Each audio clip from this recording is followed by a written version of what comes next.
আসসালামু আলাইকুম, সবাই কেমন আছেন? আজকে আমি বেগুন ভর্তা করব। আমি বেগুনটা এরকম করে কেটে নিয়েছি, কেটে প্রেশার কুকারে ভাতের সাথে সিদ্ধ করে নিয়েছি। দেখেন একদম সাদা, কালো হয় নাই। এই যে এটা এখন আমি ভর্তা করব। এখানে নিয়েছি পেঁয়াজ, রসুন, কাঁচামরিচ, লবণ। এটা এখন মেখে নেব একসাথে।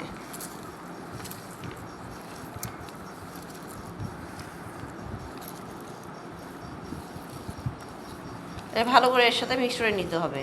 সাথে দিতে হবে সরিষার তেল।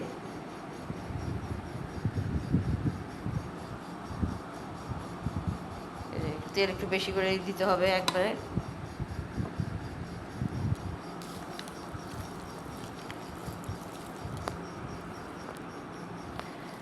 এই তো দেখেন বেগুনটা দিয়ে মরিচটা মিশানো হয়ে গেছে পেঁয়াজের সাথে। এখন এই যে ভর্তাটা করে নিচ্ছি।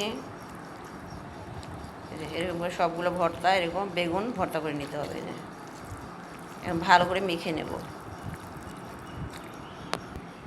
এই তো দেখেন আমার মজাদার বেগুন ভর্তা তৈরি হয়ে গেল। দেখেন কত সুন্দর হয়েছে, খেতেও খুব টেস্টি। তো আমার এই ছোট্ট ভিডিওটা যদি ভালো লেগে থাকে, আপনারা লাইক, কমেন্ট, শেয়ার করে পাশে থাকবেন। আল্লাহ হাফেজ।